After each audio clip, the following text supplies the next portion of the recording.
ರಾಮನವಮಿಯನ್ನು ಮಾಡಿದರೆ ಏನು ಅಂತ ಹೇಳಿಕೊಂಡು ಫಲಶ್ರುತಿ ಕೊಟ್ಟಿದ್ದೇನೆ. ವಿಶೇಷವಾಗಿ ಎಷ್ಟೆಲ್ಲ ಪಾಪಗಳ ನಿವೃತ್ತಿ, ಪುಣ್ಯದ ಸಂಪಾದನೆ ಮಾಡಲಿಕ್ಕೆ ಬರ್ತದೆ ಅನ್ನುವ ವಿಶೇಷವಾದಂಥ ವಿಚಾರಗಳನ್ನು ರಾಮನವಮಿ ಹಿನ್ನೆಲೆಯಲ್ಲಿ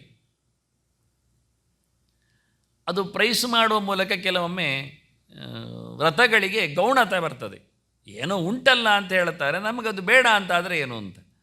ಆದರೆ ನಿಜವಾಗಿ ನಮ್ಮನ್ನು ಉದ್ಧಾರ ಮಾಡುವಲ್ಲಿ ದೇವತೆಗಳ ಸಮಾರಾಧನೆ ಎನ್ನುವುದು ಅತ್ಯಂತ ಅಧಿಕವಾದಂತಹ ಒಂದು ನಿಯಮ ಅಂತ. ಆದ್ದರಿಂದ ಅದನ್ನು ನಡೆಸಿಕೊಡಲಿಕ್ಕೆ ಉಂಟು ಅಂತ. ಇನ್ನೊಂದು ವ್ರತದ ಬಗ್ಗೆ ಕೊಟ್ಟದ್ದು ನಾನು ಜ್ಯೇಷ್ಠ ಶುಕ್ಲಪಕ್ಷದಲ್ಲಿ ದ್ವಾದಶಿಯ ವ್ರತ. ಇದೂ ರಾಮವ್ರತವೇ. ಸಾಮಾನ್ಯವಾಗಿ ದ್ವಾದಶಿಗಳಲ್ಲಿಯೂ ಎಲ್ಲ ಅವತಾರಗಳ ವ್ರತಗಳಿವೆ ಬೇರೆ ಬೇರೆ. ಅದರಲ್ಲಿ ಈ ದಿನ ದಶರಥ ಉಪವಾಸ ಮಾಡಿ ಪೂಜೆ ಮಾಡಿ ವ್ರತ ನಿಯಮಗಳನ್ನು ನಡೆಸಿ ರಾಮನನ್ನು ಮಗನನ್ನಾಗಿ ಪಡೆದ ಅಂತ ಅದರ ಹಿನ್ನೆಲೆ. ಅದಕ್ಕಾಗಿ ಅದನ್ನು ನಾನು ಗುರುತಿಸಿದ್ದೇನೆ. ಇದು ಎಲ್ಲ ಪೂಜೆಗಳಲ್ಲಿ ನನ್ನದು ಒಂದು ಸ್ಪೆಷಾಲಿಟಿಯನ್ನು ಕೇಳಿದರೆ ಪ್ರತಿನಿತ್ಯ ಜಯಂತಿಗಳಲ್ಲಿಯೂ ದೇವರ ಅಂಗಪೂಜೆಯನ್ನು ಕೊಡೋದು. ಇದು ಮಾಮೂಲಿ. ಇದು ರಾಮನವಮಿಯಲ್ಲಿ ನಾವು ನಡೆಸಲೇಬೇಕಾದ್ದು. ಏನು ಖರ್ಚೇ ಇಲ್ಲ, ಹೆಚ್ಚು ಹೊತ್ತೇ ಇಲ್ಲ. ಭಗವಂತನ ಅಂಗಾಂಗಗಳನ್ನು ಪೂಜೆಯ ವಿಧಾನಕ್ಕಾಗಿ ಇದನ್ನು ಪರ್ವ ಸಮೀಕ್ಷೆಯಲ್ಲಿ ನಾನು ಕೊಟ್ಟಿದ್ದೇನೆ, ಕೊಡಲಿಲ್ಲ ಅಂತೇನಲ್ಲ. ಇರುವವರಿಗೆ ಕೆಲವು ಅಂಶಗಳು ಕೊಡುವುದಿಲ್ಲ ಎನ್ನುವುದು ಸತ್ಯ, ಪುಸ್ತಕಗಳ ಭಾರಕ್ಕಾಗಿ. ಹಾಗಾಗಿ ಒಂದೊಂದೇ ಅಂಗಗಳನ್ನು ರಾಮನ ಪೂಜೆ ಮಾಡುವಲ್ಲಿ ಯಾರು ಹೇಳಬಹುದಾದ ನಾಮಗಳು. ಮತ್ತೆ ಅದರಂತೆ ನಾಮಪೂಜೆ, ದ್ವಾದಶ ನಾಮಪೂಜೆ ಅಂತ ಕ್ರಮ. 12 ಹೆಸರುಗಳಿಂದ ರಾಮನನ್ನು ಪೂಜೆ ಮಾಡುವ ವಿಧಾನಗಳು. ಇದು ಮಾಮೂಲಿ ಶ್ಲೋಕ ರೂಪದಲ್ಲಿ ಕೊಟ್ಟದ್ರಿಂದ ಅರ್ಥ ಆಗುತ್ತೆ. ನಂಬರಂತೂ ಹಾಕಿದ್ದೇನೆ, ಒಂದರ ನಂತರ ಒಂದು ಏನು ಅಂತ ಹೇಳಿ.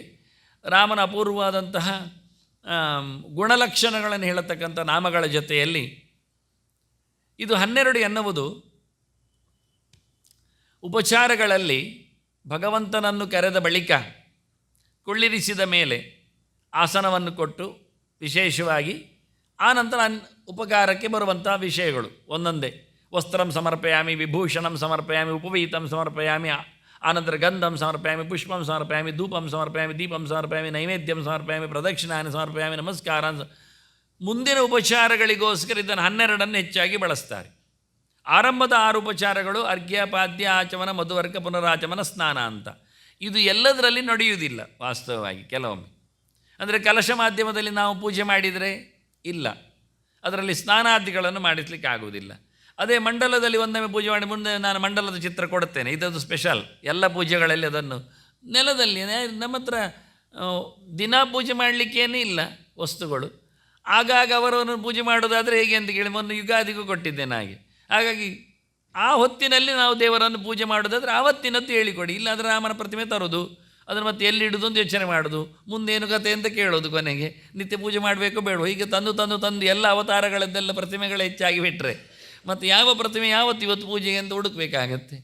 ಅದರ ಬದಲಿಗೆ ಅಂತ ಹೇಳಿಕೊಂಡು ಹಾಗಾಗಿ ಇದೆಲ್ಲ ನಾಮಪೂಜೆಗಳ ಹಿನ್ನೆಲೆಯಲ್ಲಿ ಮೊದಲು ಕೆಲವಕ್ಕೆ ಅಭಿಷೇಕಾದಿಗಳು ಇಲ್ಲದೇ ಇರೋದ್ರಿಂದ ಹೇಳಿ ನಾನು ರಂಗೋಲಿ ಪ್ರತಿಮೆಯೆಲ್ಲ ಹಾಕಿದರೆ ಅದರಲ್ಲಿ ಪೂಜೆಗಳಿಗೆ ನೇರ ಅಭಿಷೇಕ ಎಲ್ಲ ಮಾಡಲಿಕ್ಕಿಲ್ಲ. ಸ್ನಾನಂ ಸಮರ್ಪಯಾಮಿಂದ ಒಂದು ಚೊಂಬು ನೀರು ಹಾಕಿದರೆ ಮತ್ತೆ ನಮ್ಮ ರಂಗೋಲಿ ಅಳಿಸಿ ಹೋಗ್ತದೆ. ಹಾಗೆ ಅದಕ್ಕೆ ಅರ್ಘ್ಯಾದಿಗಳು ಇರುವುದಿಲ್ಲ. ಅದಕ್ಕೋಸ್ಕರ 12 ಹೆಚ್ಚಿನವರು ಕೇಳ್ತಾರೆ ದ್ವಾದಶ ನಾಮ ಪೂಜೆ ಯಾಕೆ ಅಂತ. ಯಾವಾಗಲೂ ಎಲ್ಲದರಲ್ಲಿ ಕೊಡ್ತೇನೆ ನಾನು ಹೆಚ್ಚಾಗಿ. ಪುರಾಣಗಳು ಕೊಟ್ಟದ್ದು, ನನ್ನೇನು ಕೈಯಿಂದ ಯಾವುದು ಮಾಡಲಿಲ್ಲ.